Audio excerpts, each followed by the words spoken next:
ومن يضلله فلا هادي له واشهد ان لا اله الا الله واشهد ان محمدا عبده ورسوله اما بعد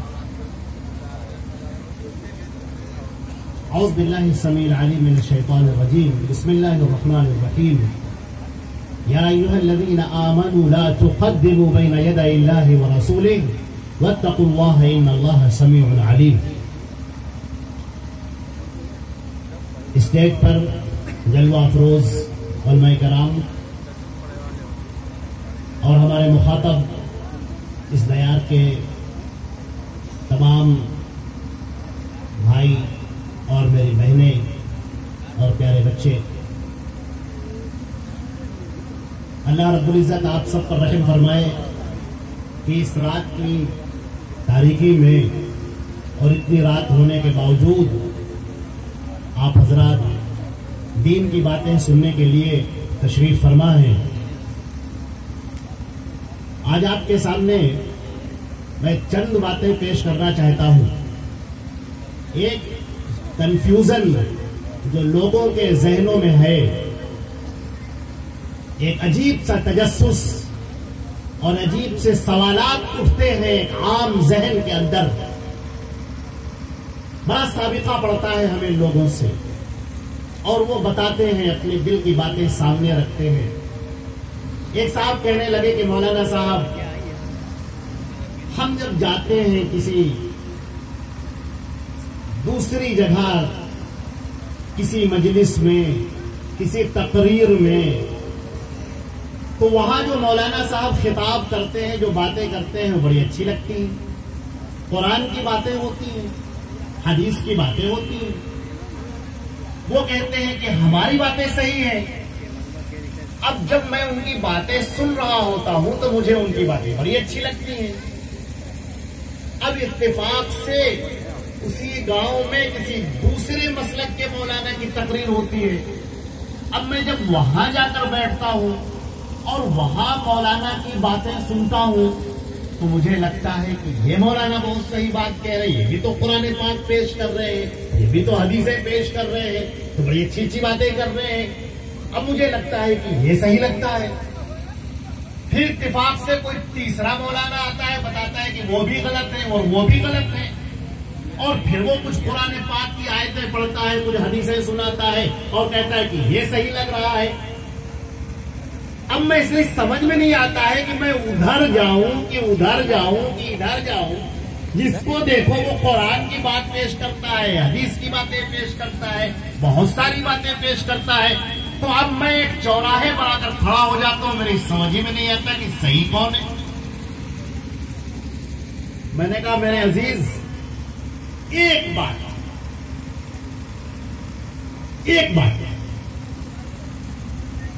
پرکھنے کے لیے، جاننے کے لیے بہت پیاری سی بات ہے. اس دنیا کے اندر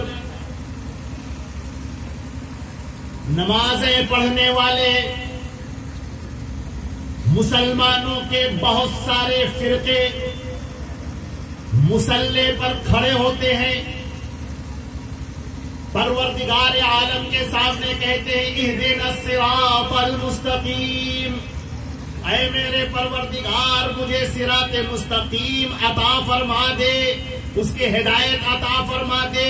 یہی شیعہ بھی پڑھتے ہیں، سنی بھی پڑھتے ہیں، سنی کے اندر جو بے شمار فرقے ہیں وہ بھی پڑھتے ہیں. یہ حنفی ہیں، وہ شافعی ہیں، یہ مالکی ہیں، یہ حنبلی ہیں، یہ دیوبندی ہیں، یہ بریلوی ہیں، یہ تبلیغی ہیں، یہ جماعت اسلامی ہیں، یہ جتنے ہیں سب کے سب تو یہی پڑھتے ہیں اہدنا الصراط المستقیم، صراط مستقیم کی ہدایت عطا فرما دے. اے میرے عزیزو، اب سنو بات کی بات. اس دنیا میں جتنے فرقے قائم ہیں وہ کسی نہ کسی شخصیت پر قائم ہیں. شخصیت ہٹا دیجئے، فرقہ ختم. حنفی امام ابو حنیفہ پر قائم، شافعی امام شافعی پر قائم، مالکی امام مالک پر قائم، حنبلی احمد ابن حنبل پر قائم، جماعت اسلامی ابو الاعلیٰ مودودی صاحب پر قائم، تبلیغی جماعت مولانا الیاس صاحب پر قائم، پھر چشتیہ ہے، قادریہ ہے، سہروردیہ ہے، کوئی شہاب الدین سہروردی پر ہے، کوئی عبد القادر جیلانی پر ہے، بے شمار شخصیات کے نام پر بنے ہوئے فرقے۔ اس دنیا میں کیا آپ کو ایک فرقہ ایسا نظر نہیں آتا جو یہ کہتا ہو کہ لوگوں کی باتیں نہیں سننا، اللہ اور اس کے رسول کی بات کو سننا، لوگوں کو تولنا اللہ اور رسول کی بات سے، اللہ اور رسول کی بات سے لوگوں کو تولنا۔ میرے عزیزان گرامی، لوگ کہتے ہیں اہدنا الصراط المستقیم، اے اللہ مجھے سیدھا راستہ عطا فرما دے۔ پھر اللہ رب العزت نے یہ سکھایا ہے میرے عزیزوں، اور ہمارے پیارے رسول جب اس دنیا سے جا رہے تھے، جب اس دنیا سے تشریف لے جا رہے تھے، اس وقت انہوں نے کہا تھا کہ بنی اسرائیل 72 فرقوں میں تقسیم ہو گئے۔ ترمذی کی روایت کتاب الفتن کی، بنی اسرائیل افترقت بنو اسرائیل باثنتین وسبعین ملتا اور وتفترقون، بنی اسرائیل 72 فرقوں میں بٹ گئے اور تم 73 فرقوں میں بٹ جاؤ گے۔ کلہم فی النار، سب کے سب جہنم میں جائیں گے، الا فرقۃ واحدہ، ایک روایت میں الا ملت واحدہ، سوائے ایک ملت کے، ایک جماعت کے، ایک گروہ کے۔ صحابہ کرام نے پوچھا من ہم یا رسول اللہ، کون ہوں گے اللہ کے رسول یہ جو جنت پہ جانے والے ہوں گے؟ آپ صلی اللہ علیہ وسلم نے فرمایا ما انا علیہ واصحابی، اور ایک روایت میں آتا ہے ما انا علیہ اليوم واصحابی، جس پر آج میں ہوں اور میرے صحابہ ہیں۔ عزیزان محترم، یہ دو باتیں پکڑ لیجیے آپ، یہ ناپنے کا پیمانہ ہے۔ اللہ کے نبی صلی اللہ علیہ وسلم نے دیا، آپ کو چکرانے کی کوئی ضرورت نہیں ہے، کنفیوژن کی کوئی ضرورت نہیں ہے، پریشان ہونے کی کوئی ضرورت نہیں ہے، آنکھوں کو کھولنے کی ضرورت ہے۔ دھوکہ دینے والے بہت سارے ہیں، لیکن اب آپ دیکھیے اللہ کے رسول صلی اللہ علیہ وسلم نے کتنے پیارے طریقے سے بات بتا دی کہ بنی اسرائیل 72 فرقوں میں تقسیم ہو گئے۔ ٹھہرو، اللہ کے نبی صلی اللہ علیہ وسلم کی کوئی بات فالتو نہیں ہوتی۔ اس ایک جملے میں سوچا کرتا ہوں کہ آخر اللہ کے نبی صلی اللہ علیہ وسلم کو یہ بتانے کی کیا ضرورت تھی کہ بنی اسرائیل 72 فرقوں میں تقسیم ہوئے؟ سیدھے سیدھے آپ کہہ دیتے بسم اللہ، سیدھے سیدھے آپ بتا دیتے کہ تم لوگ 73 فرقوں میں تقسیم ہو جاؤ گے، اور علماء نے لکھا ہے کہ 73 سے مراد یہاں پر تکثیر ہے، کثرت مراد ہے۔ جیسے ہم لوگ کہتے ہیں کہ 50 بار تم سے کہا ہے، تو اس کا یہ مطلب نہیں ہوتا کہ وہ کاؤنٹ کر کے 50 بار کہا ہو۔ یا قرآن پاک میں ہے استغفرت لہم 70 مرۃ، اگر تم ان کے لیے 70 مرتبہ بھی توبہ کی درخواست کرو، استغفار کرو، لن یغفر اللہ لہم، اللہ ان کی مغفرت نہیں کرے گا۔ تو یہ 70 مرتبہ کا جو ورڈ ہے، لفظ ہے، جو اس کا یہ مطلب نہیں کہ 71 بار کریں گے تو معاف کر دیں گے، 70 مرتبہ کثرت کے ساتھ، کثرت کے ساتھ۔ تو یہاں پر مراد یہ ہے کہ کثرت کے ساتھ تم لوگ فرقوں میں بٹ جاؤ گے۔ اب سوال یہ ہے کہ اللہ کے نبی نے یہ کیوں فرمایا کہ تم لوگ بنی اسرائیل 72 فرقوں میں بٹے؟ یہ بات کیوں ارشاد فرمائی؟ آئیے اس پر غور کرتے ہیں، کیونکہ اللہ کے نبی صلی اللہ علیہ وسلم کی یہ بات بڑی پیاری بات ہے۔ ان حضرات کے لیے جو توجہ چاہتے ہیں اور جو واقعی بات کو سمجھنا چاہتے ہیں، بڑی پیاری بات ہے اور بڑے نقطے کی بات ہے، بڑی تاریخ ہے اس کے اندر۔ بنی اسرائیل 72 فرقوں میں تقسیم کیسے ہوئے؟ بنی اسرائیل کے جتنے فرقے ہیں سب حضرت موسیٰ علیہ السلام کو ماننے والے ہیں۔ ان 72 فرقوں میں سے کوئی نہیں ہے جو حضرت موسیٰ کو ماننے والا نہ ہو۔ 72 فرقوں میں سے سارے کے سارے فرقے تورات کو ماننے والے ہیں، ان میں سے کوئی ایسا نہ ہوا جو تورات کو نہ ماننے والا ہو۔ موسیٰ علیہ السلام کو ماننے والے، تورات کو ماننے والے 72 فرقوں میں ہیں، سب تورات کو مانتے ہوئے، موسیٰ علیہ السلام کو مانتے ہوئے۔ اب آپ بالمقابل مسلمانوں کو رکھ لیجئے، حضرت محمد مصطفیٰ صلی اللہ علیہ وسلم کو رسول مانتے ہوئے، قرآن پاک کو کتاب ہدایت مانتے ہوئے فرقوں میں تقسیم، آئیے پتہ لگاتے ہیں، وہ چیزیں اٹھاتے ہیں جس کو مشابہت کہتے ہیں، سملرٹی کہتے ہیں، جس کو اللہ کے نبی کی کوئی بات فالتو نہیں ہوتی، کوئی ایک بات بھی فضول نہیں ہوتی. آپ نے تو آئینہ رکھ دیا ہے ہمارے سامنے غور کرنے کے لیے کہ اے مسلمانوں، میں تمہارے سامنے ایک چیز چھوڑ کر جا رہا ہوں، اس پر غور کرو. حدیث شریف دیکھیے ابن ماجہ کی،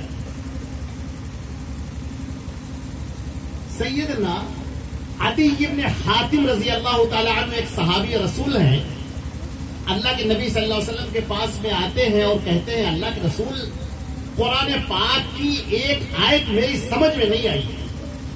عدی ابن حاتم پہلے عیسائی تھے، پھر مسلمان ہو گئے تھے، ابھی چند دن پہلے اسلام لائے تھے. اللہ کے نبی صلی اللہ علیہ وسلم نے کہا کہ کون سی بات ہے جو تمہاری سمجھ میں نہیں آئی قرآن پاک کی؟ انہوں نے کہا اللہ کے نبی صلی اللہ علیہ وسلم، قرآن پاک میں لکھا ہے اتخذوا احبارهم ورهبانهم اربابا من دون اللہ. ان اہل کتاب نے اپنے علماء کو اور اپنے درویشوں کو اللہ کو چھوڑ کر اپنا رب بنا لیا. اے اللہ کے رسول، یہودیوں کی، عیسائیوں کی پوری تاریخ میں ہم لوگوں نے کبھی اپنے علماء کو اور درویشوں کو اپنا رب نہیں بنایا. اللہ کے رسول پھر یہ قرآن پاک میں کیوں لکھا ہوا؟ اللہ کے نبی صلی اللہ علیہ وسلم مسکرائے اور فرمایا الیس اذا کان اذا احلوا شیئا استحللتموه واذا حرموا علیکم شیئا حرمتموه قال نعم قال فذلک هو الرب. کہا کیا ایسا نہ ہوا کہ تمہارے علماء نے کسی چیز کو حلال قرار دیا اور تم نے حلال مان لیا، تمہارے علماء نے کسی چیز کو حرام قرار دیا اور تم نے حرام مان لیا؟ انہوں نے کہا ہاں اللہ کے رسول ایسا تو ہوا. کہا بس یہی ہے رب بنا لینا. عزیزان محترم سب کان کھول کر سنیے، سارے فرقوں کے لوگ کان کھول کر سنیں. نہ چھپتے ہیں نہ چھپ کر بولتے ہیں، ہم آئینہ ہے منہ پر بولتے ہیں. اللہ کے نبی صلی اللہ علیہ وسلم کی باتیں بالکل دو چار کی طرح واضح ہوتی ہیں. اب آپ بتائیے، اللہ کی شریعت اتری سیدنا محمد الرسول اللہ صلی اللہ علیہ وسلم پر، قرآن پاک میں مہر لگا دی گئی الیوم اکملت لکم دینکم، آج کے دن میں نے تمہارا دین مکمل کر دیا. واتممت علیکم نعمتی، اپنی نعمت تم پر تمام کر دی. ورضیت لکم الاسلام دینا، میں دین اسلام سے راضی ہو گیا. اب آئیے ادھر، اللہ کو ماننے والے، قرآن کو کتاب ہدایت ماننے والے، محمد الرسول اللہ کو آخری پیغمبر ماننے والے، اب آئیے سنیے، آئیے اور ادھر دیکھیے. لوگ ملیں گے آپ کو، بڑی شان سے کہیں گے دین کے اندر بہت سارے ایسے مسائل ہیں اور دین کے اندر بہت ساری ایسی باتیں ہیں جو اللہ کے رسول نے نہیں بتائی مگر ہمارے علماء نے بتائی. وہ امام ابو حنیفہ نے بتائی، وہ امام شافعی نے بتائی، وہ امام مالک نے بتائی، وہ احمد بن حنبل نے بتائی. دین کے اندر وہ ساری چیزیں اللہ کے نبی نے نہیں بتائی. اور مزے کی بات یہ ہے کہ اللہ کے رسول کی بات موجود ہو اور آپ کہیں کہ اللہ کے رسول کی بات سر آنکھوں پر، لیکن ہم مانیں گے اپنے علماء کی. ہمارے علماء بھی تو بہت بڑے بڑے علماء تھے. افسوس یہ ہے کہ بالکل وہی منظر سامنے آ گیا جہاں پر اللہ نے فرمایا تھا اتخذوا احبارهم ورهبانهم اربابا من دون اللہ. انہوں نے اپنے علماء کو، اپنے درویشوں کو اللہ کو چھوڑ کر اپنا رب بنا لیا. قرآن پاک نے ایک جگہ پر کہا ہے ام لہم شرکاء، کیا انہوں نے کچھ شریک گڑھ لیے؟ شرعوا لهم من الدین ما لم یأذن به اللہ، انہوں نے وہ دین گڑھ کر پیش کیا جو اللہ نے نہیں اتارا تھا. یہ بھول گئے. امام ابو حنیفہ رحمۃ اللہ علیہ نے جو فیصلے فرمائے ہیں، بہت سارے فیصلے ایسے ہیں جو ان کے سامنے حدیثیں نہیں تھی. امام شافعی کے بہت سارے فیصلے ہیں، آدمی سر پہ کھڑا ہوا ہے، فیصلہ کروانے کے لیے کھڑا ہوا ہے. انہوں نے کہا میرے پاس حدیث موجود نہیں ہے، لیکن میں اپنی رائے سے فیصلہ کرتا ہوں. اور کان کھول کر سن لو، جب بھی کوئی حدیث مل جائے گی تو حدیث پر عمل کرنا اور میری بات کو دیوار پر مار دینا. سارے لوگوں نے باتیں، حدیث مقدم ہوگی، یہ باتیں مؤخر ہوں گی.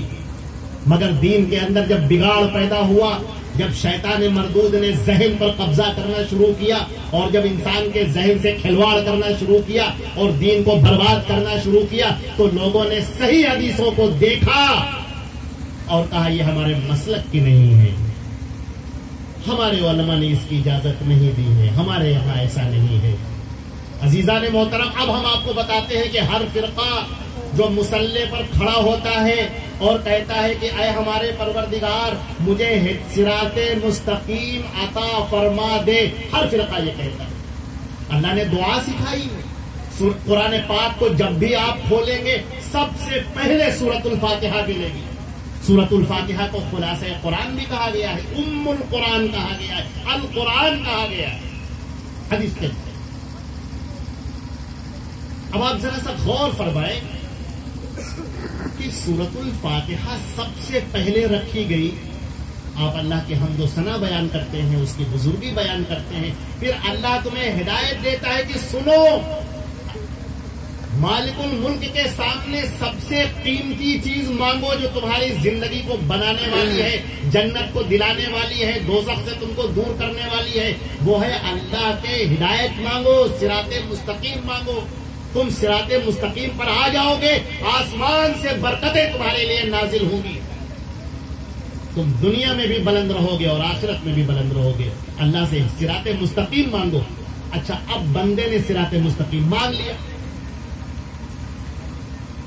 اللہ رب العزت نے اس کے سامنے یہ پورا قرآن پاک پیش کر دیا. سورۃ الفاتحہ سوال ہے تو پورا قرآن پاک اس کا جواب ہے. صراط مستقیم کے ساتھ سنیے. آپ نے اللہ سے مانگا ہے کہ اے میرے پروردگار مجھے صراط مستقیم کی ہدایت فرما دے، مجھے دکھا دے صراط مستقیم کون ہے، صراط مستقیم کہاں ہے. اس لیے کہ اس کے اندر شیطان مردود وسوسے ڈالے گا، شبہات ڈالے گا. قرآن پاک سے پوچھیے، اللہ رب العزت نے خود فرما دیا، یاسین والقرآن الحکیم انک لمن المرسلین علی صراط مستقیم. یاسین قسم ہے قرآن کی جو حکمت سے لبریز ہے. اے نبی آپ رسولوں میں سے ہیں، آپ رسول ہیں اور آپ ہی صراط مستقیم پر ہیں، صراط مستقیم پر ہیں. اللہ کے رسول جدھر ہیں ادھر صراط مستقیم ہے. سیدھا راستہ صراط مستقیم اللہ کے رسول کی طرف ہے. وہ جو کہیں وہی راہ ہدایت ہے، وہ جو فیصلہ کر دے وہی راہ نجات ہے، جو بات کہہ دے وہی حق ہے، وہی دین ہے، وہی اسلام ہے، وہی شریعت ہے، وہی اللہ کی رضا ہے. اس لیے کہ وَالنَّجْمِ إِذَا هَوَىٰ مَا ضَلَّ صَاحِبُكُمْ وَمَا غَوَىٰ وَمَا يَنطِقُ عَنِ الْهَوَىٰ إِنْ هُوَ إِلَّا وَحْيٌ يُوحَىٰ. حضرت محمد مصطفیٰ صلی اللہ علیہ وسلم کے بارے میں سارے لوگ ایک بات جان لو کہ یہ اپنی مرضی سے کچھ نہیں کہتے، یہ ہماری اتاری ہوئی بات کہتے ہیں. اللہ کے نبی صلی اللہ علیہ وسلم کی جو بات ہے وہ اللہ کی اتاری ہوئی بات ہے، یہ اپنی مرضی سے کوئی بات نہیں کہتے. لہذا محمد رسول اللہ صلی اللہ علیہ وسلم کی حدیثیں، ان کے فیصلے، ان کا قول، ان کا فعل، ان کا عمل، ان کا حکم، ان کا فتویٰ، یہ سب کی سب شریعت ہے. اگر اس سے کسی نے گریز کر لیا، اگر کسی نے اس کی طرف سے اپنی نگاہوں کو پھیر لیا تو اس نے صراط مستقیم کو چھوڑ دیا. اچھا، ایک اور بات ہے، جب آپ کہتے ہیں کہ صراط مستقیم عطا فرما تو ساتھ میں ایک اور ہی دیا، صراط المستقیم صراط الذین انعمت علیہم. اے پروردگار مجھے صراط مستقیم عطا فرما، وہ صراط مستقیم جن پر تو نے انعام کیا ہے، جن کے چلنے والے. انعمت علیہم، جس پر تو نے انعام کیا ہے میرے پروردگار، مجھے وہ راستہ دے جس پر تیرا انعام ہوا ہے، وہ راستہ عطا فرما۔ اللہ تعالیٰ فرماتا ہے وَمَن يُطِعِ اللَّهَ وَرَسُولَهُ فَأُولَٰئِكَ مَعَ الَّذِينَ أَنْعَمَ اللَّهُ عَلَيْهِم مِّنَ النَّبِيِّينَ وَالصِّدِّيقِينَ وَالشُّهَدَاءِ وَالصَّالِحِينَ وَحَسُنَ أُولَٰئِكَ رَفِيقًا۔ جو اللہ کی بات مان لے، جو اس کے رسول کی بات مان لے، وہ ہوگا ان لوگوں کے ساتھ میں جن پر اللہ نے انعام کیا ہے، نبیوں کے ساتھ، صدیقین کے ساتھ، شہداء کے ساتھ، صالحین کے ساتھ۔ کتنا عمدہ ٹھکانہ ہے۔ صراط مستقیم بتا دیا اللہ کے رسول ہیں، پھر آگے یہ بھی بتا دیا کہ جن پر انعام کیا گیا ہے اور اللہ نے مقید کر دیا، خاص کر کے بتا دیا کہ جو اللہ کی اور اس کے رسول کی بات مانے وہ ہوگا صراط مستقیم پر۔ آگے بندہ اور دعا کرتا ہے غیر المغضوب علیہم ولا الضالین، اے میرے پروردگار وہ راستے پر نہ لے چل جن پر تیرا غضب نازل ہوا۔ اللہ اکبر، یہ ہے بات، یہ جو ٹکڑا ہے بڑا عظیم ہے۔ یہ جو جملہ کہا گیا ہے کہ جن پر تیرا غضب نازل ہوا ہے اللہ کا، عزیزان محترم یہ بڑی دلخراش داستان ہے، بہت دلخراش۔ کیسے وہ بنی اسرائیل تھے، حضرت موسیٰ کی شریعت ہوتے ہوئے، ان کے قانون ہوتے ہوئے چھوڑ دیا انہوں نے۔ آج یہودیوں سے پوچھئے، وہ پڑھتے ہیں تورات کو، جب کوئی مر جاتا ہے اس وقت تورات پڑھتے ہیں، جب اپنے سیناگوگ میں جاتے ہیں اس وقت تورات پڑھتے ہیں، کتاب تاریخ، کتاب پیدائش پڑھتے ہیں، زکریا کا باب پڑھتے ہیں۔ لیکن ان سے پوچھا جائے زندگی کے مسئلے بتاؤ، نکاح کے، طلاق کے، نماز کے طریقے بتاؤ، حکایات بتاؤ، واعظ بتاؤ، نصیحت بتاؤ، تو پھر تورات نہیں کھلتی، پھر تلمود کھلتی ہے۔ تلمود کیا ہے؟ علماء کے اقوال کا مجموعہ۔ اب بہت سارے علماء ہوئے، اپنے اپنے مطابق تشریح کی، انہیں علماء کے اقوال میں فرقے بنتے چلے گئے۔ انہوں نے کہا ہمارا عالم اچھا، انہوں نے کہا نہیں ہمارا مولانا اچھا، انہوں نے کہا نہیں ہمارا مولانا برحق، فرقے بنتے چلے گئے۔ علماء کے اقوال کو لے کر فرقے بن گئے، تورات کنارے دھری رہ گئی، تورات پڑھنے کے لیے کھولا کنارے رکھی رہ گئی۔ آج ہم پیارے مسلمانوں کا یہی حال ہے، رمضان آ گیا، قرآن پاک کھولا جائے گا، پڑھا جائے گا، جھوم جھوم کر پڑھا جائے گا، نماز میں کھڑے ہو گئے، قرآن پاک کو پڑھ لیا۔ اب جب زندگی کا موقع آ گیا، جنازہ کیسے ہوگا، وضو کیسے ہوگا، نماز کیسی ہوگی، طلاق کیسی ہوگی، نکاح کیسے ہوگا، وصیت کیسے ہوگی، وراثت کیسے ہوگی، زندگی کے مسائل، اب قرآن کنارے ہیں، اللہ کے رسول کی حدیثیں کنارے ہیں، اب کچھ اور کتاب لاؤ۔ اب کیا چاہیے؟ فقہ اٹھاؤ۔ اب فقہ لائی جائے گی، نیچے رکھ دیجئے تو چھت تک اتنی کتابیں لکھی گئی ہیں۔ آپ ان سے پوچھا اچھا ٹھیک ہے، یہ جو فقہ ہے کیا یہ اللہ کے رسول صلی اللہ علیہ وسلم کی دی ہوئی ہے؟ اگر اللہ کے رسول کی دی ہوئی ہے تو حدیث ہے، اور اگر نہیں دی ہوئی ہے تو ہے کیا؟ اگر اللہ کے رسول کی حدیث ہے تو عمل کیجیے، اگر صحیح ہے آپ بھی عمل کریں، ہم بھی عمل کریں۔ پھر یہ کیوں کہتے ہو کہ یہ حدیث صحیح ہے امام ابو حنیفہ کے لیے ہے، یہ حدیث ہے امام شافعی کے لیے ہے، یہ حدیث ہے امام مالک کے لیے ہے، یہ حدیث ہے امام احمد بن حنبل کے لیے ہے؟ یہ تمہیں کس نے اختیار دیا کہ تقسیم کرو؟ یہ قطرے کرنے کا، ٹکڑے کرنے کا تمہیں کس نے اختیار دیا؟ اللہ نے تو کہا تھا کہ وَاعْتَصِمُوا بِحَبْلِ اللَّهِ جَمِيعًا وَلَا تَفَرَّقُوا، کہ اللہ کی رسی کو مضبوطی سے پکڑ لینا، یہ ٹکڑے ٹکڑے مت ہو جانا۔ اور اللہ نے کہا تھا کہ الَّذِينَ جَعَلُوا الْقُرْآنَ عِضِينَ، ان لوگوں کی طرح مت ہو جانا جنہوں نے قرآن کو ٹکڑوں میں تقسیم کر دیا۔ کتنے افسوس کی بات ہے آج۔ عزیزان محترم، آئیے آپ کو ایک بہت پیاری سی بات کی طرف لے کر چلتے ہیں۔ ہمارے اپنے ان بچوں کے لیے ہم یہ بات کہنے جا رہے ہیں جن کے ذہن کے اندر بڑا کنفیوژن بھرا ہوا ہے۔ فلاں مولانا نے کہا، فلاں، دیکھیے صاحب، جتنے گمراہ فرقے ہوتے ہیں وہ چاشنی لگاتے ہیں، مٹھاس لگاتے ہیں، جیسے شیطان مردود دیوار کے اوپر ایک شیرہ لگا دیتا ہے اور کوئی مکھی اڑ کے جاتی ہے اور اس مٹھاس کی وجہ سے پھنس جاتی ہے اور مر جاتی ہے۔ شیطان کی آواز بڑی مٹھاس بھری ہے۔ کچھ لوگ شیرہ لگاتے ہیں۔ آپ آئیں، ایک مسلمان جس کا دل اللہ اور اس کے رسول کی محبت میں دھڑک رہا ہے، وہ کدھر جائے گا؟ آپ قرآن کی طرف بلائیں گے، قرآن کی طرف آئے گا، اللہ کے رسول کی باتیں کریں گے، آئیں گے۔ اب جب آپ نے بلا لیا قرآن کی طرف، حدیث کی طرف، وہ بیچارہ محبت میں کھچا ہوا چلا آیا۔ اب دیکھیے یہاں سے گیم شروع ہو گیا۔ آیا تھا قرآن اور حدیث کے نام پر اور گھما دیا گیا اسے کسی اور امام کے نام پر، کسی شہید کے نام پر، کسی امام کے نام پر، کسی عالم کے نام پر، کسی فقیہ کے نام پر۔ ان کی باتوں کو پڑھو، یہ بہت بڑے مولانا تھے، ان کی باتوں کو پڑھو، یہ بہت بڑے امام تھے۔ یہ صاحب ایک پیر پر کھڑے ہو کر ایک قرآن پڑھتے تھے، دوسرے پیر پر کھڑے ہو کر دوسرا قرآن پڑھتے تھے۔ ان کو پڑھو، ان کی کتابیں پڑھو، انہوں نے اتنی کتابیں لکھی ہیں۔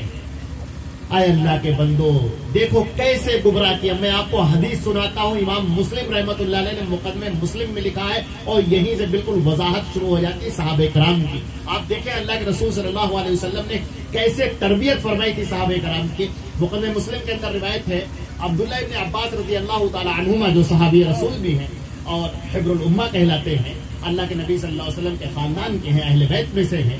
عبداللہ ابن عباس بیٹھے ہوئے تھے اتفاق سے، اور لوگ بھی ان کے سامنے ارد گرد بیٹھے ہوئے تھے۔ اتفاق سے ایک صاحب آئے جو بڑے جبے قبے میں تھے۔ عزیزان محترم، میری اس گفتگو کو ضرور سنیے گا۔ بڑے جبے قبے میں تھے، آئے اور آتے ہی اب لوگ ان کی طرف متوجہ ہو گئے۔ تو عوام تھی، ان کا وہ دیکھا کہ بڑا سا چوغا پہنے ہوئے ہیں، دستار باندھے ہوئے ہیں، بڑی لمبی سی ان کی داڑھی بھی ہے، کپڑے بھی بالکل صاف ستھرے ہیں، چمک رہے ہیں۔ لوگ ان کی طرف متوجہ ہو گئے۔ اب انہوں نے حدیث پڑھنی شروع کی، قال رسول اللہ صلی اللہ علیہ وسلم کہہ کر۔ عبداللہ ابن عباس کے کانوں میں یہ آواز پڑی اور ادھر انہوں نے دیکھا اور ایک دم سے انہوں نے چہرہ پھیر لیا۔ اب عبداللہ ابن عباس چونکہ صحابی رسول ہیں، ان کا چہرہ پھیرنا کہ سارا مجمع ادھر سے ہٹ گیا ان صاحب کی طرف سے۔ اب وہ صاحب بالکل تلملا اٹھے غصے سے، غضبناک، اور کہنے لگے کہ اے عبداللہ ابن عباس، آپ صحابی رسول ہیں، وَإِنَّكَ مِنْ أَهْلِ الْبَيْتِ وَأَنَا أُسْمِعُكُمُ الْحَدِيثِ، آپ اہل بیت میں سے ہیں، آپ صحابی ہیں، میں قال رسول اللہ کہہ رہا ہوں اور آپ اپنا چہرہ گھمائے لے رہے ہیں۔ مقدمہ امام مسلم کی بات کر رہے ہیں، مسلم شریف کی مقدمہ جہاں پر امام مسلم نے اپنی پوری سند کے ساتھ لکھا ہے۔ عبداللہ ابن عباس نے انتہائی غصے میں اور غضبناک لہجے میں فرمایا، چپ، لقد كان علينا زمان اذا قال احد قال رسول الله صلى الله عليه وسلم ابتدرت اليه اعيننا واصغت اليه اذاننا فلما ركب الناس الصعب والذلول قلنا من انتم هاتوا اسنادكم۔ عبداللہ ابن عباس نے جو بات ارشاد فرمائی ہے بڑی زبردست ہے۔ انہوں نے کہا چپ، خاموش۔ ایک زمانہ تھا جب کوئی کہتا تھا قال رسول اللہ صلی اللہ علیہ وسلم، ہماری نگاہیں اچک جاتی تھی، ہمارے کان کھڑے ہو جاتے تھے، مگر جب سے تم جیسے لوگوں نے ہر آئے بائیں شائیں الٹی سیدھی بات قال رسول اللہ کہہ کر بیان کرنی شروع کر دی، ہم کہتے ہیں من انتم، تم کون ہو، ہاتھو اسنادکم، اپنی سند بیان کرو، سند بیان کرو۔ اللہ کے رسول کا نام لے رہے ہو، تم ہو کیا؟ حدیث صحیح ہے کہ ضعیف؟ بتاؤ۔ منکر ہے کہ معلل؟ شاذ ہے کہ نادر؟ کیا منکر بتاؤ نا، راوی کیسا ہے، ثقہ ہے کہ نہیں ثقہ ہے؟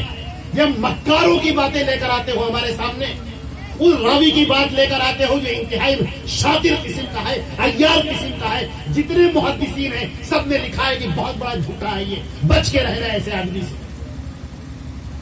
ارے امام ترمذی، یہ ابھی شعبان آ گیا ہے، 15 شعبان، 15 شعبان کی بات ہے۔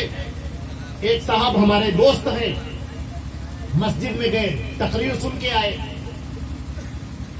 اتفاق سے ہمارے سامنے ہم لوگ بیٹھے ہوئے تھے 3-4 لوگ، کہنے لگے مولانا ایک بات آپ کی ہم کو اچھی نہیں لگی.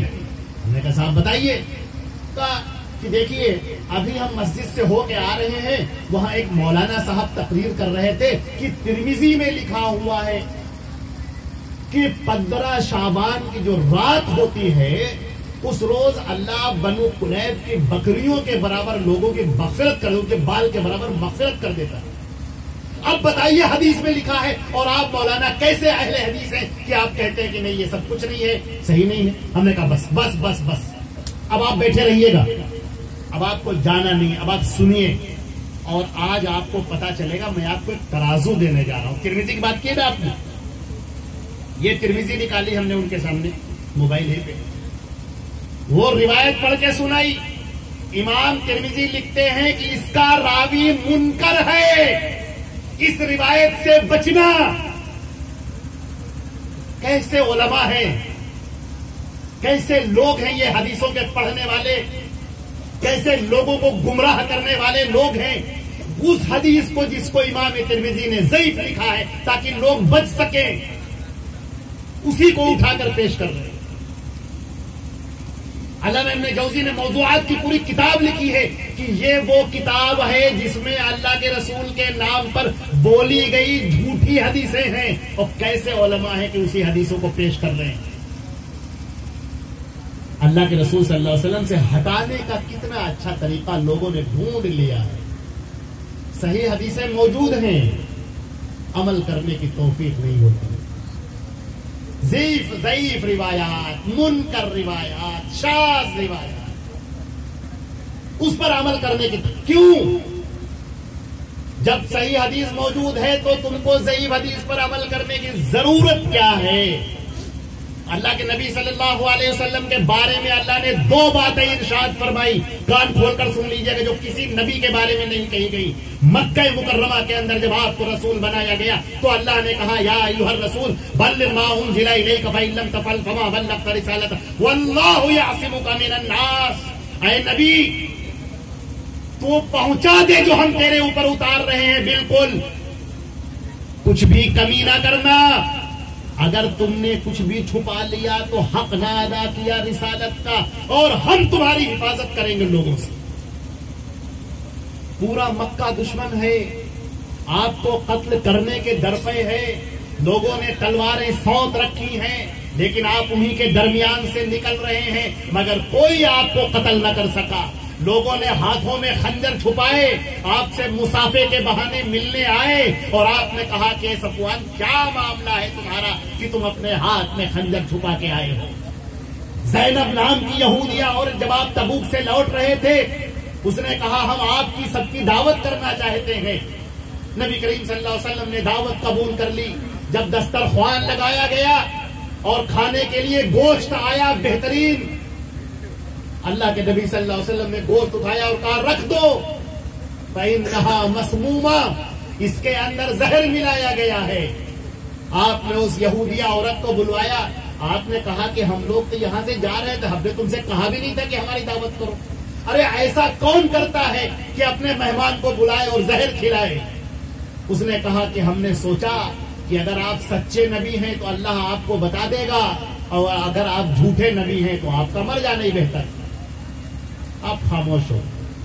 یہ کوششیں کی گئی نبی کو شہید کرنے کی، قتل کرنے کی، مارنے کی، لیکن اللہ نے کہا تھا واللہ یعصمک من الناس، اللہ تمہاری حفاظت کرے گا لوگوں سے. کوئی آپ کو قتل نہ کر سکا، کوئی آپ کو مار نہ سکا، یہاں تک کہ مدعی جا فضا آ گیا کہ الیوم اکملت لکم دینکم، آج کے دن میں نے تمہارا دین مکمل کر دیا، اپنی نعمت اتار دی اور میں تم سے دین اسلام سے راضی ہو گیا. دوسری بات اللہ نے فرمایا انا نحن نزلنا الذکر وانا له لحافظون، یہ دین ہم نے اتارا ہے الذکر. الذکر کہتے ہیں شریعت کو، اللہ کے اتارے ہوئے احکامات کو، اس کو الذکر کہتے ہیں. اللہ نے فرمایا کہ یہ ذکر ہم اتار رہے ہیں، یہ شریعت، یہ احکامات الہیہ یہ ہم اتار رہے ہیں، اور ہم ہی اس کی حفاظت کرنے والے ہیں. تورات کی طرح نہیں، انجیل کی طرح نہیں کہ لوگوں نے اس میں تبدیلیاں کر دی، یبدلون الکلم عن مواضعہ، اس کو تبدیل کر ڈالا. یہ اللہ کی اتاری ہوئی شریعت ہے اور قیامت تک محفوظ رہے گی. قیامت تک کے لیے اللہ نے اس کو محفوظ کر دیا ہے. یہاں ضعیفوں کا کوئی گزر نہیں، منکر کا کوئی گزر نہیں، کمزور روایتوں کا کوئی گزر نہیں، معلوم روایتوں کا، لولی لنگڑی روایتوں کا، ثابت روایتوں کا کوئی گزر نہیں. صحیح حدیثیں، محکم حدیثیں، مضبوط حدیثیں، صحیح الاسناد حدیثیں موجود ہیں، سورج کی طرح روشن طریقے سے چمک رہی ہیں اور ہر ایک کو دعوت دے رہی ہیں کہ اے مسلمانوں آؤ ان حدیثوں پر عمل کرو. یہ حدیثیں تمہارے لیے ہیں. نبی کریم صلی اللہ علیہ وسلم کو چھوڑ دو گے تو تم گمراہ ہو جاؤ گے، عبداللہ بن مسعود نے کہا تھا. اور قرآن پاک کی بھی آیت ہے، ایک آیت. عزیزان محترم، اس ایک آیت کو آپ یاد کریے، چھوٹی سی آیت سورہ محمد کی. ان تطیعوہ تہتدوا، بس اتنی آیت. ان تطیعوہ تہتدوا، اگر تم محمد مصطفیٰ صلی اللہ علیہ وسلم کی اطاعت کر لو گے تو تم ہدایت پا جاؤ گے. اگر تم محمد مصطفیٰ کی اطاعت کر لو گے تو تم ہدایت پا جاؤ گے. ذرا تھوڑی دیر کے لیے سوچ کے دیکھیے گا. عزیزان محترم، اللہ نے نماز بھی اتاری، نماز کا طریقہ بھی اتارا، نماز کے احکامات بھی اتارے، نماز کے مسائل بھی اتارے. نماز عبادت ہے، نماز عبادت ہے. اللہ نے نماز بھی اتاری، نماز کا طریقہ بھی اتارا، نماز کو محفوظ کیا، نماز کے طریقے کو محفوظ کیا، صحیح حدیثوں کو محفوظ کیا، صحابہ کرام کی ان نگاہوں کو محفوظ کیا جو ان حدیثوں کو دیکھنے والی تھی. بڑی ذمہ داری کے ساتھ میں آپ سے عرض کر رہا ہوں، بہت غور سے سنیے گا. لوگوں نے وضو کے طریقے کو بدل ڈالا، لوگوں نے نماز کے طریقے کو بدل ڈالا. وضو کرنے بیٹھتے ہیں، یہ گدی کا، گردن کا، گلے کا مسا کرتے ہیں. کہاں لکھا ہے یہ؟ کہاں لکھا ہے؟ نماز کے لیے کھڑے ہو تو نیت کرتا ہوں میں 4 رکعت نماز فرض واسطے اللہ تعالیٰ کے منہ میں رکعت شریف کی طرف پیچھے اس امام کے اللہ اکبر. کس نے سکھایا تم کو یہ طریقہ؟ جب کوئی مر جاتا ہے، قرآن خوانی ہوتی ہے، کس نے سکھایا تمہیں یہ طریقہ؟ اللہ کے رسول صلی اللہ علیہ وسلم کی 2 بیویوں کا، حضرت خدیجہ، حضرت زینب بنت خزیمہ کا آپ کے سامنے انتقال ہوا. آپ کی بیٹیوں کا، 2 بیٹیوں کا آپ کے سامنے انتقال ہوا. آپ کے بیٹوں کا آپ کے سامنے انتقال ہوا. آپ کے چچا کا آپ کے سامنے انتقال ہوا. کتنے صحابہ کرام آپ کے سامنے شہید ہوئے، آپ کے سامنے فوت ہوئے. جس کے اوپر قرآن اتر رہا ہے وہ تو قرآن خوانی نہیں کرتا. تم بتاؤ کہ تم کیوں کرتے ہو یہ قرآن خوانی؟ رسول کے طریقے کو چھوڑ کر تم کو یہ طریقہ کہاں سے ملا؟ اللہ کے نبی صلی اللہ علیہ وسلم طریقہ سکھا رہے ہیں. آپ کی بیٹی کا انتقال ہوا ہے، لوگ آپ کی بیٹی کو غسل دے رہے ہیں اور آپ کہہ رہے ہیں کہ جب اس کو غسل دے دینا تو مجھے بتانا. آپ کفن کا طریقہ بتا رہے ہیں اپنی بیٹی کے انتقال پر. وہ نبی اپنی شریعت کو بتانے سے کبھی غافل نہیں رہا. عین اس حالت میں کہ ان کے بیٹے ابراہیم کا انتقال آپ کی زانوں پر ہوتا ہے، آنکھوں سے آنسو گر رہے ہیں. اچانک کسی کہنے والے نے کہا کہ یہ جو چاند گرہن، سورج گرہن ہوا ہے یہ ابراہیم کی موت پر ہوا ہے. وہ نبی کھڑے ہو جاتے ہیں، بیٹے کا انتقال ہوا ہے اور کہا خبردار، یہ شمس اور قمر آیتان من آیات اللہ، یہ سورج اور چاند یہ اللہ کی نشانیوں میں سے ایک نشانی ہے، کسی کی موت پر یہ ان میں گرہن نہیں لگتا. بیٹی کا انتقال ہوا ہے، آنکھ سے آنسو بہ رہے ہیں، کلیجہ آپ کا زخمی ہے، لیکن آپ کہتے ہیں کہ جب اس کو غسل دے دینا تو مجھے بتانا. اور یہیں سے آپ بتاتے جا رہے، ام عطیہ غسل دے رہی ہیں، آپ بتاتے جا رہے ہیں ایسے غسل دینا ہے، ایسے کپڑے، ایسے کفن پہنانا ہے، یہ آپ بتا رہے ہیں. عزیزان محترم، تمام مسلمانوں مجھے بتاؤ، جس وقت مردہ آپ کا دفن کیا جاتا ہے کتنے ہی لوگ ہوتے ہیں عطر کی شیشی لیے ہوئے، کیوڑے کی شیشی لیے ہوئے، آب زمزم لیے ہوئے، سورہ یاسین کا پڑھا ہوا پانی لیے ہوئے، سورہ بقرہ اور آل عمران کی آخری آیت کا پڑھا ہوا پانی لیے ہوئے، کتنے نور نامہ عہد نامہ لیے ہوئے، جو اس پہ پانی چھڑکا جا رہا ہے، مردے کے اندر کفن کے اندر رکھا جا رہا ہے۔ یہ طریقہ کہاں سے آیا ہے؟ یہ کون سا اسلام ہے؟ یہ کون سی حدیث میں لکھا ہوا ہے؟ عزیزان محترم، حقیقت تو یہ ہے کہ نہ تم نے اللہ کو سمجھا، نہ تم نے رسول کو سمجھا، نہ تم نے قرآن پاک کو پڑھا، نہ تم نے حدیث مصطفیٰ کو پڑھا۔ تم نے پڑھا تو صرف علماء کے اقوال پڑھے، فلاں مولانا، فلاں صاحب، فلاں نے جو کہہ دیا آپ نے ان کی باتوں کو تسلیم کر دیا اور مانا۔ صحیح حدیثیں ایک طرف موجود رہی مگر ان پر عمل کرنے کی توفیق نہ ہوئی۔ حضرت حذیفہ کی روایت، بخاری شریف کی روایت، بخاری اور مسلم دونوں کی روایت، کتاب الفتن۔ حضرت حذیفہ رضی اللہ تعالیٰ عنہ فرماتے ہیں کان الناس یسألون رسول اللہ صلی اللہ علیہ وسلم عن الخیر وکنت اسألہ عن الشر مخافۃ ان یدرکنی۔ حضرت حذیفہ رضی اللہ تعالیٰ عنہ فرماتے ہیں کہ لوگ اللہ کے رسول سے خیر کے بارے میں سوال کرتے تھے، میں شر کے بارے میں سوال کرتا تھا تاکہ میں شر سے بچ سکوں۔ اب آپ سوال کرتے ہیں کہ اللہ کے رسول طویل حدیث ہے، اب اللہ کے رسول صلی اللہ علیہ وسلم بتاتے ہیں کہ آخر جب زمانہ آئے گا، سنیے بہت غور سے، اور میں اپنے بچوں سے نصیحت کرتا ہوں کہ نوجوانوں آپ اس بات کو غور سے سنیں۔ اللہ کے نبی صلی اللہ علیہ وسلم فرماتے ہیں کہ جب آخری زمانہ آئے گا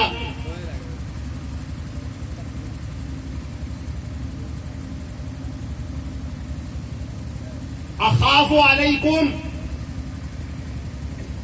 دعاتن ذلال،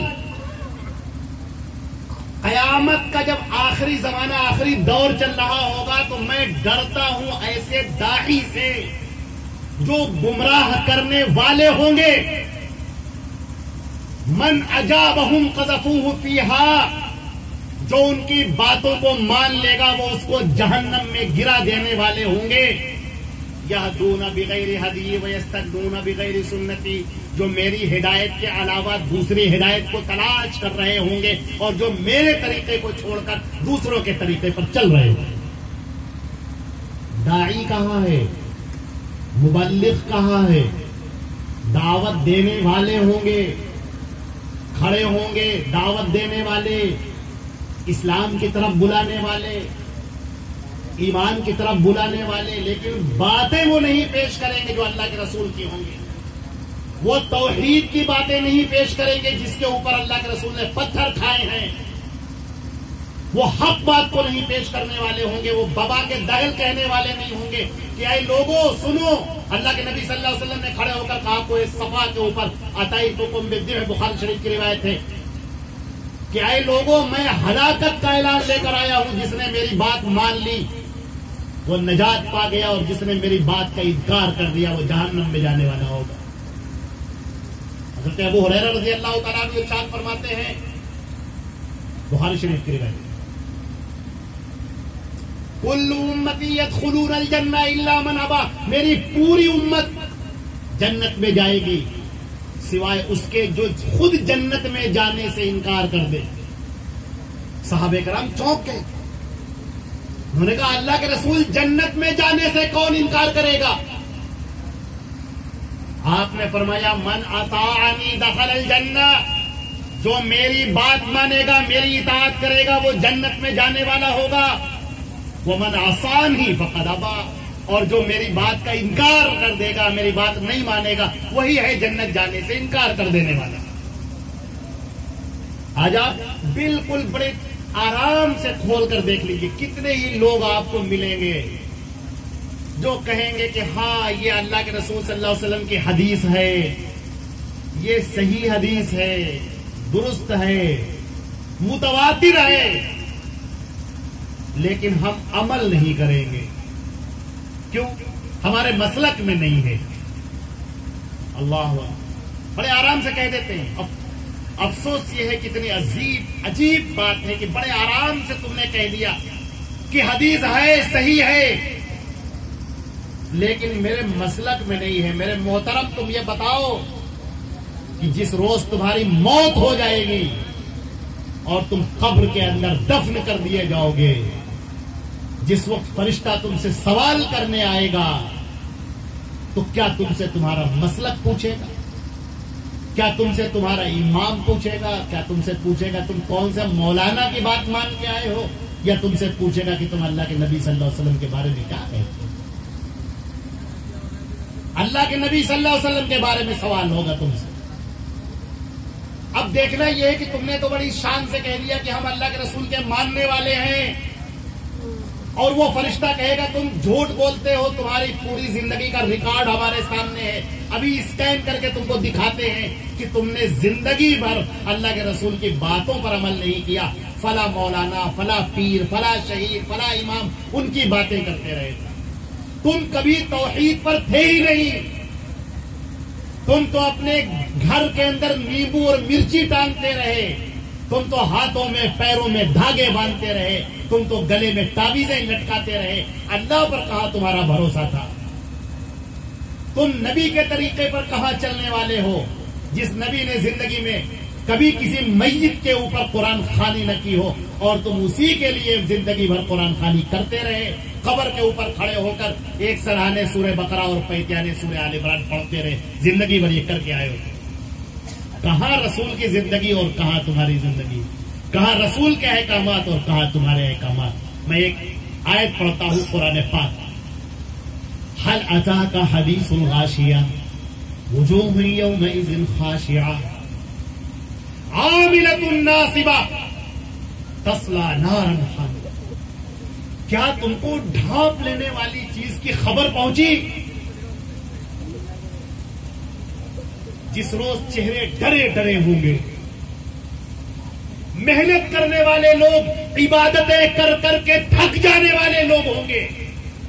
تصلی نارا حامیہ، دہکتی ہوئی آگ میں ان کو پھینک دیا جائے گا. عبادتیں کر کے تھک جانے والے لوگ، نمازیں پڑھنے والے، تہجد پڑھنے والے، ذکر کرنے والے، اذکار کرنے والے، تلاوت کرنے والے، صدقہ کرنے والے، خیرات کرنے والے، لیکن شرک کرنے والے لوگ، نبی کے طریقے پر عمل نہ کرنے والے لوگ. قرآن پاک نے کہا ہے سورۃ الکہف کے اندر فَلَا نُقِيمُ لَهُمْ يَوْمَ الْقِيَامَةِ وَزْنًا، کل قیامت کے دن ہم ان کے نامہ اعمال کو ترازو پر رکھیں گے ہی نہیں.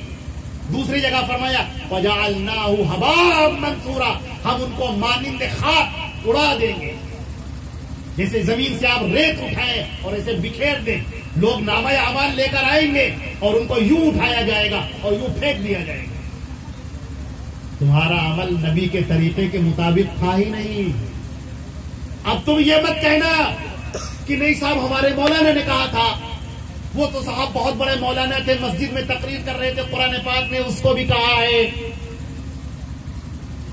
جس روز لوگ کھڑے ہوں گے اللہ کے سامنے، جن کے نامہ اعمال پھینک دیے گئے ہوں گے، جو رو رہے ہوں گے، کہیں گے ربنا انا اطعنا سادتنا وکبراءنا فاضلونا السبیل ربنا آتهم ضعفین من العذاب ولعنهم لعنا کبیرا. اے ہمارے پروردگار، ہم نے اپنے بڑوں کی بات مانی، اپنے پرکھوں کی بات مانی، اور اپنے جن کو ہم نے بڑا جانا تھا ان کی بات مانی. فَأَضَلُّونَ السَّبِيلَ، انہوں نے تو ہمیں گمراہ کر دیا. اے اللہ اب ہم کیا کریں؟ اے اللہ تو ان کے اوپر دوہرا عذاب نازل فرما اور بہت بڑی لعنت ان کے اوپر فرما. کیا فائدہ؟ اللہ کے نبی صلی اللہ علیہ وسلم کی حدیثیں، صحیح حدیثیں تمہاری آنکھوں کے سامنے موجود تھی، اور تب تم تعصب میں پڑتے رہے. تب تم کہتے رہے کہ ٹھیک ہے نبی کی محبت سینوں میں ہے، عمل ہم فلاں مولانا کی بات پر کریں گے، وہ جو کہہ رہے ہیں ان کی بات پر ہم عمل کریں گے. قرآن پاک نے اس کو بھی کہا ہے یوم یعض الظالم علی یدیہ ویقول یا لیتنی لم اتخذ فلانا خلیلا یا لیتنی اتخذت مع الرسول سبیلا. جس روز ظالم اپنے ہاتھوں کو چبائے گا اور کہے گا کاش میں نے فلاں کی بات نہ مانی ہوتی، کاش کہ میں نے رسول کا طریقہ اختیار کیا ہوتا. عزیزان محترم، یہ ہے منہج سلف، یہ ہے صراط مستقیم، یہ ہے اہل حدیث کا منہج. اہل حدیث کی جو دعوت ہے اطیعوا اللہ و اطیعوا الرسول، اے تمام کے تمام لوگوں، اے سارے فرقے کے لوگوں، اپنے فرقوں کو توڑ دو قبل اس کے کہ تمہاری موت سے یہ فرقے ٹوٹ جائے، اس سے پہلے ان خول کو توڑ دو اور اس سے باہر آ جاؤ، اللہ کی اور اس کے رسول کی اطاعت کے سامنے آ جاؤ اور یہ کہو کہ ہم وہ لیں گے جو اللہ کے نبی صلی اللہ علیہ وسلم نے دیا ہے۔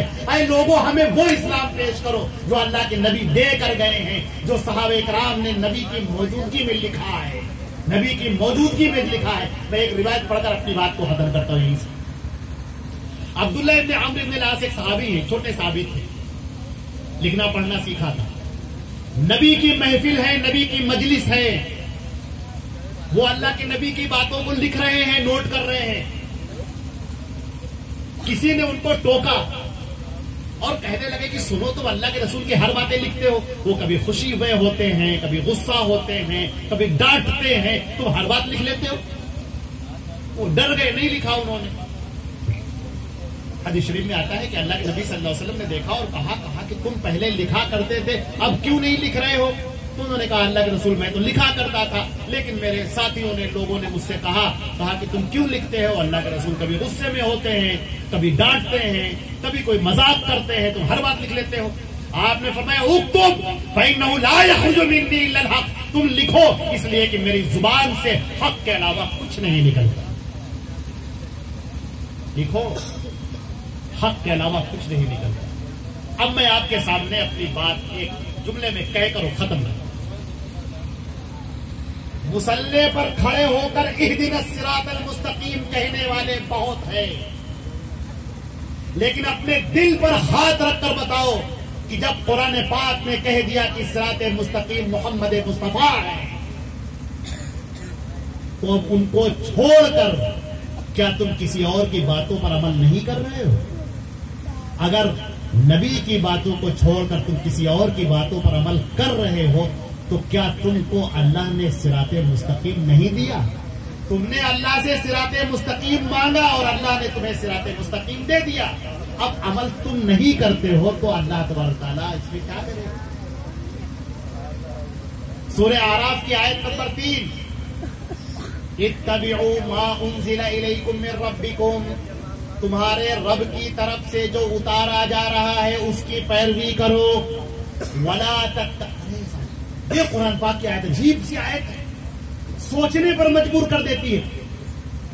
اللہ نے کہہ دیا اے مسلمانوں سب کے سب، اتبعوا ما انزل الیکم من ربکم، تمہارے رب کی طرف سے جو اتارا جا رہا ہے پیروی کرو۔ کیا یہ بات مکمل نہیں ہو گئی؟ کیا یہ بات مکمل؟ اے لوگوں، جو تمہارے رب کی طرف سے اتارا جا رہا ہے اس کی پیروی کرو۔ ہم کو لگتا ہے بات مکمل ہو گئی، لیکن اللہ تعالیٰ نے فرمایا نہیں، ابھی بات مکمل نہیں ہوئی، ابھی اس کے آگے اور بھی ہے۔ اس کے آگے کیا ہے؟ وَلَا تَتَّبِعُوا مِن دُونِهِ أَوْلِيَاءَ، اور اس کو چھوڑ کر اپنے اولیاء کی پیروی مت کرو۔ اولیاء کہتے ہیں جس کو دل کے اندر بڑا بڑا بنا لیا گیا ہو، دل کے اندر محبت سے بھر دیا گیا ہو، فلاں عالم فلاں مولانا اتنے بڑے، اس کو چھوڑ کر جو اللہ کی طرف سے اتارا گیا ہے اس کو چھوڑ کر اپنے اولیاء کی پیروی مت کرو۔ ہم کو لگتا ہے یہ بات مکمل ہو گئی، ابھی مکمل نہیں ہوئی ہے نا، اور بات اللہ جانتا ہے اور تم نہیں جانتے۔ کیا بات ہے؟ اتبعوا ما انزل الیکم من ربکم، تمہارے رب کی طرف سے جو اتارا جا رہا ہے پیروی کرو، ولا تتبعوا من دونہ اولیاء، اور اس کو چھوڑ کر اپنے اولیاء کی پیروی مت کرو، قلیلا ما تذکرون، یہی بات تم بہت کم سمجھتے، یہ بات تمہاری سمجھ میں نہیں آئے گی۔ صاحب یہ اتباع ہے، یہ تقلید ہے۔ اتباع تمہیں کرنی ہے، تقلید تمہیں نہیں کرنی ہے۔ اب دیکھنا یہ ہے کہ تم اتباع کی طرف آتے ہو یا تقلید کی طرف جاتے ہو۔ تم اتباع کی طرف آؤ گے، نبی کی پیروی کرنی ہوگی، نبی کی حدیثوں کی بات ماننی ہوگی، حدیث رسول پر عمل کرنا ہوگا، صحیح حدیثوں سے مزین حیات کو اختیار کرنا ہوگا۔ اور ادھر آؤ گے تقلید کی طرف، علماء کے اقوال ہیں، مولانا کے اقوال ہیں، فلاں صاحب کے اقوال ہیں، یہ سرخسانی کا قول ہے، یہ فلاں کا قول ہے، یہ ان کا قول ہے، یہ صاحب ہدایہ کا قول ہے، یہ قدوری کا قول ہے، یہ فلاں کا قول ہے. مگر یہی بات تمہاری سمجھ میں نہیں آتی ہے. تم بار بار یہی کہتے رہو گے کہ نہیں صاحب یہ بھی تو کچھ ہے، یہ بھی تو اولیاء ہیں. نہیں، اگر تمہیں ہدایت چاہیے، صراط مستقیم چاہیے، جنت کا راستہ اگر تمہیں اختیار کرنا ہے تو وہی بات مانو جو صحابہ کرام نے کوہ صفا کے سامنے کھڑے ہو کر مانی تھی. جس وقت اللہ کے نبی نے کہا تھا کہ میری بات مانو اتیتکم بالذبح، جو میری بات نہیں مانے گا وہ ہلاکت میں پڑ جائے گا. اور ماننے والوں نے آپ کی بات مانی اور نہ ماننے والوں نے آپ کا انکار کر دیا. آپ نے فرمایا کہ کوئی میری امت کا یہودی ہو، نصرانی ہو، مشرک ہو، کوئی بھی ہو، جو میری بات مجھے میرے بارے میں سنے اور میرے اوپر ایمان نہ لائے، الا کان من اصحاب النار، وہ جہنمی، سیدھے سیدھے جائے. یہاں دو کی کوئی گنجائش نہیں ہے. یہ بھی ٹھیک ہے، یہ بھی ٹھیک ہے، یہ بھی ٹھیک ہے، آپ ہاتھ یہاں باندھے ٹھیک ہے، ہاتھ یہاں، ہاتھ یہ بھی ٹھیک ہے، ہاتھ چھوڑ دیا ہاں یہ بھی ٹھیک ہے. کیا ٹھیک ہے؟ اللہ کے نبی نے نماز دی ہے، اس کا طریقہ دیا ہے کہ نہیں؟ ایک صاحب کہنے لگے کہ ارے مولانا صاحب آپ لوگ خامخواہ بوال کرتے رہتے ہیں، ارے رفع الیدین کی حدیثیں بھی ہیں، رفع الیدین نہیں بھی کرنے کی حدیثیں ہیں، آپ کیسے ہیں اس میں کیوں جھگڑا کرتے ہیں؟ ہم نے کہا ٹھہرو، رفع الیدین کرنے کی حدیثیں متواتر ہیں. علامہ انور شاہ کشمیری نے بھی لکھا ہے اور علامہ عبدالحی لہلوی نے بھی لکھا ہے، بہت سارے لوگ. متواتر حدیثیں ہیں. حدیث کی کوئی ایسی کتاب باقی نہیں ہے جس کے اندر رفع الیدین کی حدیثیں نہ ہو. اب سنو، تم کوئی ایک صحیح حدیث دکھاؤ جس میں یہ کہا ہو اللہ کے نبی صلی اللہ علیہ وسلم نے کہ رفع الیدین مت کرو، یا کسی صحابی نے کہا ہو کہ اللہ کے رسول کرتے تھے پھر چھوڑ دیا. آخری زمانے میں ایمان لانے والے صحابی وہ آتے ہیں صرف یہ سیکھنے کے لیے کہ اللہ کے رسول نماز کیسے پڑھتے ہیں. گرمی میں آتے ہیں، جاڑے میں آتے ہیں. وہ کہتے ہیں کہ میں نے دیکھا صحابہ کرام کو وہ جاڑوں میں اپنے کمبلوں سے ہاتھ نکال کر رکوع میں جانے سے پہلے اور رکوع میں سے جانے کے بعد وہ رفع الیدین کیا کرتے تھے تیسری رکعت میں کھڑے ہونے کے بعد باقاعدہ. اب تم بتاؤ کسی ایک صحابی کے بارے میں جس نے یہ کہا ہو کہ یہ رفع الیدین اللہ کے رسول کرتے تھے پھر چھوڑ دیا، یا اللہ کے نبی صلی اللہ علیہ وسلم نے کہا ہو کہ سنو میں نے تم کو رفع الیدین کا حکم دیا تھا اب چھوڑ دو. کیسی عجیب باتیں ہیں، کیسی احمقانہ باتیں ہیں. ایک لگے ہاتھ ایک مسئلہ، لگے ہاتھ. ایک صاحب کہنے لگے کہ داڑھی کٹانے کی بھی تو گنجائش ہے. ہم نے کہا میرے عزیز ایک بات ہے، بخاری شریف کے اندر 5 طریقے سے روایت آئی ہے. داڑھی بڑھاؤ، جز الشوارب ورخ اللحى، اور ورخ اللحى اسبل اللحى وعف اللحى، اس طرح کے 5 طریقے سے الفاظ آئے ہیں. اب تم بتاؤ کہ کوئی ایک روایت جہاں پر اللہ کے رسول نے کہا ہو کہ ادھری داڑھی تمہاری پڑ گئی ہے یہاں سے کاٹ لو، یا اللہ کے رسول نے کہا ہو کہ زیادہ لمبی داڑھی ہو جائے تو کاٹ لینا. اگر تمہیں کوئی روایت مل جائے تو روایت بھی لیتے آنا، قینچی بھی لیتے آنا. نہیں ملے گی. اللہ کے رسول کی حدیثیں موجود ہیں، صاف صاف موجود ہیں، مگر افسوس یہ ہے کہ لوگوں نے وہی یہودیوں کا طریقہ اختیار کیا. شریعت کے 2 ٹکڑے کر دیے، ایک وہ شریعت جو اللہ نے اتاری اور ایک وہ شریعت جو لوگوں نے بنائی. ایک کا نام تورات رکھا، ایک کا نام تلمود رکھا. ہمارے یہاں بھی لوگوں نے ایسا ہی کیا، شریعت کے 2 حصے کیے.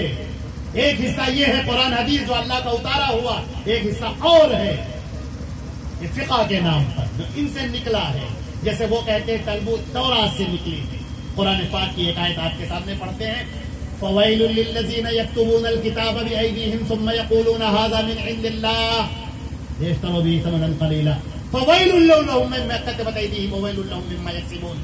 تباہی اور بربادی ہو ان ہاتھوں کے اوپر جو وہ اپنے ہاتھوں سے لکھتے ہیں، اپنے دماغ سے سوچ کر لکھتے ہیں، سوچ کر دماغ لگا کر لکھتے ہیں. ثم یقولون ھذا من عند اللہ، پھر کہتے ہیں یہ ہے اللہ کی طرف سے. ارے لکھا تم نے ہے، سوچا تم نے ہے، خیال تمہارا ہے، فکر تمہاری ہے، بات تمہاری ہے، تم نے خود لکھی اور لوگوں سے کہہ رہے ہو یہ دین ہے، یہ شریعت ہے، یہ اسلام ہے، کہ کیسے کہہ رہے ہو تم؟ لعنت ہے تمہارے ان ہاتھوں پر، اور لعنت ہے تمہارے چہرے پر، اور لعنت ہے تمہارے پورے وجود پر۔ اللہ کے رسول صلی اللہ علیہ وسلم کی ان صحیح حدیثوں کو چھوڑ کر تم ان باتوں پر عمل کر رہے ہو جو اللہ کے رسول نے بتائی نہیں۔ عزیزان محترم، ایک آخری بات ختم ہے جس میں ہم نے ابھی آپ کے سامنے پیش کیا تھا، ایک چھوٹی سی آیت یاد کر لیجئے اور لے کر یہاں سے چلے جائیے۔ ان تطیعوہ، اگر تم نے محمد رسول اللہ کی پیروی کی، تہتدوا، تو تم ہدایت پا جاؤ گے۔ اگر تم نے محمد رسول اللہ کی پیروی نہیں کی تو تم ہدایت پر نہیں ہو۔ تم کتنی نمازیں پڑھتے رہو، لمبی داڑھی رکھو، روزے رکھو، ذکر کرو، اذکار کرو، سب فضول ہے، سب تمہارے منہ پر مار دیا جائے گا۔ جو نبی کے طریقے کے مطابق طریقہ نہیں ہوگا، جو صحیح حدیث کے مطابق طریقہ نہیں ہوگا، وہ طریقہ کل قیامت کے دن تولا ہی نہیں جائے گا اور وہ رات کی ڈھیر کی طریقے سے بکھیر دیا جائے گا۔ اللہ رب العزت ہم کو اور آپ کو سب کو عمل کرنے کی توفیق عطا فرمائے، صراط مستقیم پر چلنے کی توفیق عطا فرمائے، منہج اہل حدیث پر چلنے کی توفیق عطا فرمائے۔ یہی طریقہ سلف ہے، یہی طریقہ مستقیم ہے، یہی اللہ کا اتارا ہوا حضرت محمد مصطفیٰ صلی اللہ علیہ وسلم کا بتایا ہوا دین قرآن اور اللہ کے رسول کی صحیح حدیث ہے، یہی دین ہے اور اس کے علاوہ کچھ نہیں، سب ختم۔